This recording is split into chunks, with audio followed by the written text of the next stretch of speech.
শুরু হতে যাচ্ছে মাহে রমজান মাস। এ মাসে সবারই কম বেশি অ্যাসিডিটির সমস্যা দেখা দেবে।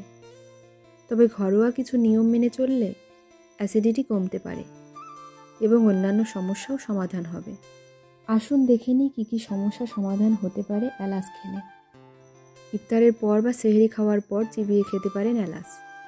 এলাচ মেটাবলিক কার্যকারিতা বাড়ায়, ক্যালোরি কমাতে সাহায্য করে, ফলে ওজন থাকে নিয়ন্ত্রণে।